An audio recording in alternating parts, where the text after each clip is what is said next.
that's going to be decisive is the limitation of the liability of the partners. Do you want the liability of the partners to be limited, in which case you should definitely choose a corporation, and if liability does not really matter, well, contractual joint venture is in order. If you choose the corporate joint venture, one thing you should know is that in Switzerland, shareholding is always separate from management. So it makes the situation ideal for merely investing in someone else's business. You can just buy shares and you're an investor, you have a financial interest in the business.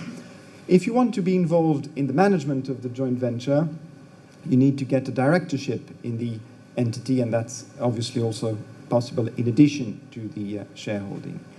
And I would say in both cases, a shareholders' agreement is necessary. Why? Because if you're merely an investor, you may want to describe the dividend policy in your shareholders' agreement. And you also want to describe the organization of the governance of the company in order to try and prevent disputes between the parties to the extent you can. And organization of the governance is, of course, very important to the extent that both partners are involved in the management of the joint venture. Of course, in shareholders' agreements, you can include many other clauses, and we're going to discuss that in a few moments. I just wanted to add in one last minute what can be interesting from a Swiss perspective to incorporate a joint venture. Of course, it's not the size of the Swiss market. After all, there are only 8 million people in the whole of Switzerland, so you can see that size-wise it's not a very big market. However, it has other advantages, in particular to run international businesses from Switzerland, because you have certain tax advantages to incorporate a business in Switzerland if you're dealing almost exclusively with international transactions. Another of the advantages is very common to the one that Carl just mentioned about Sweden. You don't need any authorization to register a company in Switzerland, except if you want to incorporate a bank. There you have some regulations involved.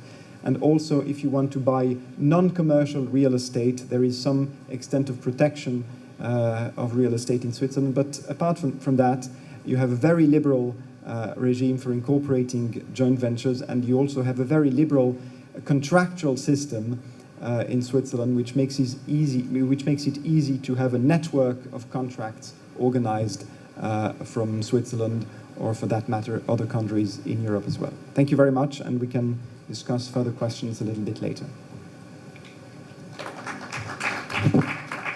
Thank you, Edgar. Are there any questions now? Then, last but by no means least, we turn to Professor Cahill. Bettina, it's your turn. Yeah, thank you, Axel. So Edgar told you Switzerland is a small country, and it's really a very, very big honor to be able to speak here and to be invited to India, to this very impressive country, and especially to your very important National Law Day. So thank you very much to the organizers, especially to the organizers, the Indian Bar Association. And thank you also to Sri Kavirai Singh, who has welcomed us yesterday very, very nicely. So I'm glad to be here, and I say thank you in the name of our law school. So Edgar already represented our law school by talking about the Swiss corporation law, and also my colleagues told you interesting things about how doing business abroad. I just have to add something, and maybe I won't add really the fun part, because I will talk about social security. And when we talk about social security, we are talking about public administration.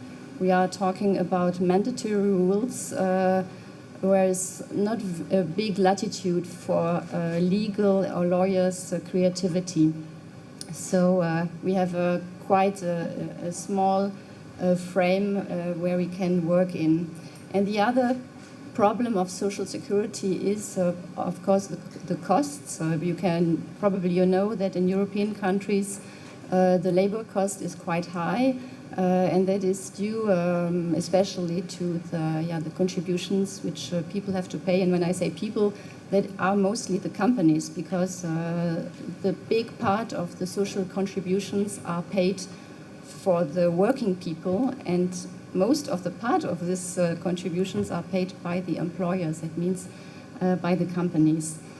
So I would say social security law is not really a very exciting field of law, maybe less exciting than all we can learn from the commercial law lawyers about, I don't know, mergers and shareholder agreements, and where you can be very creative. But it's still important to have a precise knowledge of social security law, because you must pay the social contributions, but you don't want to pay more than you have to pay. And for that, or therefore, it's important to really know exactly what the law says. And when I say the law, it's not really only the domestic law, because of course you have specialized lawyers in every country who knows, like about taxation law, you know exactly what is the content of the social security law in Switzerland, for instance. But it's not only the domestic law. What is very important when you are doing business abroad is the international law in terms of social security law.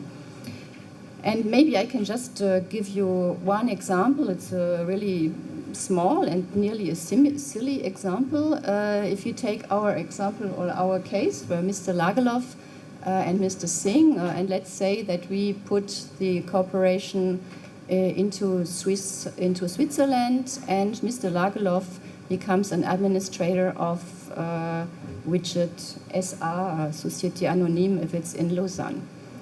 So he works in Switzerland, and maybe he has a good income as an administrator of this society we hope will be very successful. And maybe he gets 1 million of Swiss francs a year. And according to Swiss law, that would mean that the company has to pay about 120,000 Swiss francs a year only for the basic social security system. That means the public pension system, which covers old age, disability, and death. So 120,000 Swiss francs a year, and then that for several years. And then if there are some more administrators and of course also workers, there's lots of money to pay. And then you could ask, well, maybe Mr. Lagerlof, he has also he probably still has a activity in Sweden. So he doesn't only work in Switzerland, he has also maybe a company where he's the administrator for in Sweden, and maybe he also lives in Sweden. So that is not completely excluded to live in Sweden and to be the administrator of a society, of a corporation in Switzerland. And then you should ask the Social Security Administration in Lausanne, are you sure that we have to pay? And maybe not only ask, but tell them that, no, we don't have to pay. We don't have to pay because we already have to pay in Sweden, because Mr. Lagerlof, if he has his residency and another work in Sweden, he will be insured exclusively in Sweden. And this is due, of course, to international law, or in this case, more to European law, because we have the regulation of the European Union about coordination of social security systems, and Switzerland is linked to this system by a bilateral agreement. And so you really must check very carefully if one is really insured in the country where he is working. Another example, which is maybe not that silly because it's a little more complicated, I know less well because I know not so well because it's a new agreement between Switzerland and India. It is an agreement which was signed in 2009, entered into force in 2011. So if you don't take Mr. Lagerlof, but we take Mr. Singh, and Mr. Singh, for instance, doesn't maybe get a salary, but gets stock options in Switzerland, and then he moves back to India. And after a while, the social security officer in Switzerland says, well, but according to Swiss law, your company has to pay, for instance, a third of the value in proportion, means 11% or 12% in terms of social security contributions. You have to pay that. And then again, you have to look at the agreement between Switzerland and India and tell them that from the day on Mr. Singh went back to India, it's only India which is competent to care about his social insurance coverage and also about his contributions. And you don't pay anything in Switzerland, but maybe all in India, and then according to the Indian law. So my advice would be, if you do business abroad in terms of social security, there's really a very tight network of international agreements which we have to study very carefully. Thank you very much. Thank you, Bettina. You were dead wrong when you said that your subject was no fun. First of all, it was very much fun listening to you, and also... Vielen Dank. I'm only saying this to get this reaction. Thank you. And also, if you don't have any social security, I guess that is even less fun, at least for the proposed beneficiary. My fellow panelists, may I ask you whether you have any comments to deliver or questions to ask, observations to make? Then this would be the moment. I can say that of course a very decisive point for clients making investments in Europe is not only social security but also tax. And that's basically the first question, where to make the investment, if to make it via a holding company in some of the other jurisdictions in Europe or some other place, and to look at the double taxation treaties, obviously, between India, if it's an Indian investor, and ultimately if it's an investment in Sweden, but also then if it can be done via another jurisdiction. So I think that's generally the first question one has to get right. Well, thank you, Karl.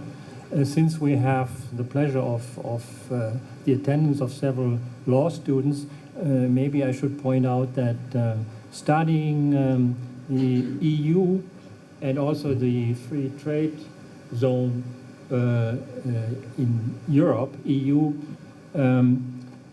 has now, most of the European countries are now inside the European Union, but there are still a few countries like Switzerland, which stands for neutrality basically, and therefore has on several occasions when the vote was put before the Swiss people, there's a very direct democracy, I should add.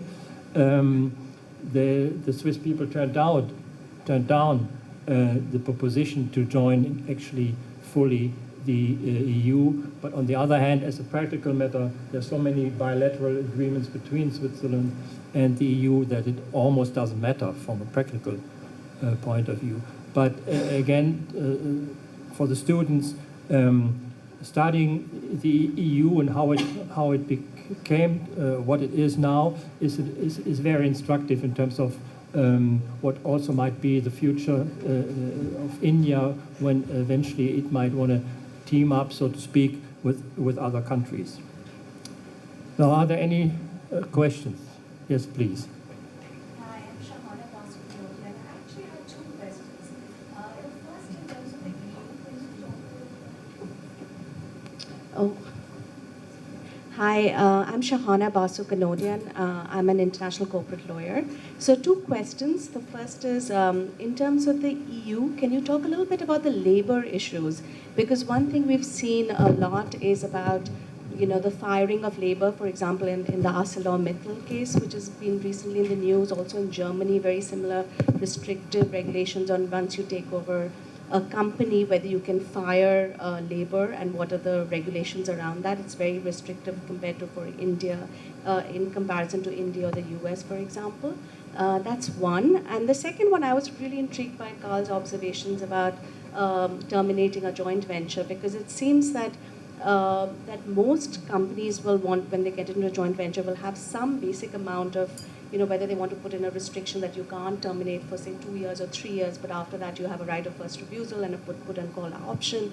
And while I do agree that it is hard at that point of time to sort of bake in everything into your JV agreement, I'm curious as to whether, when you said that, that you think it cannot be regulated at all, would you put in some minimum process, or would you leave it in language that just says that it will be decided at the time of dispute? Bettina, you want to respond? Well, The I labor could, issue? yeah, maybe I can give you some informations, but they are maybe not completely brand new. Because when we talk about the labor law in the European Union, we must go back to the single market when it was introduced in the beginning of the 90s. And in that time, you remember maybe that the European Commission did a lot of proposal to adopt directives about labor law, but not the whole labor law. I mean, it was there were some items that were picked out and which were acceptable for the member states to be regulated by Brussels, because there's always the question, do you want to harmonize all the domestic law or not?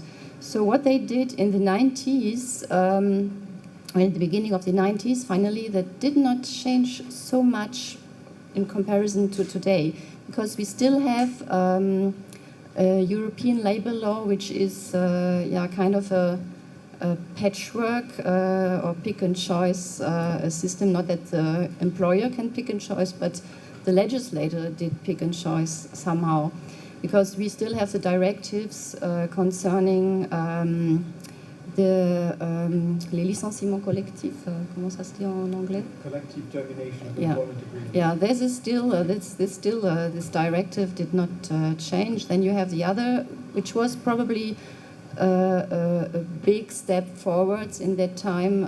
When you buy a company, you have to take over also the workers.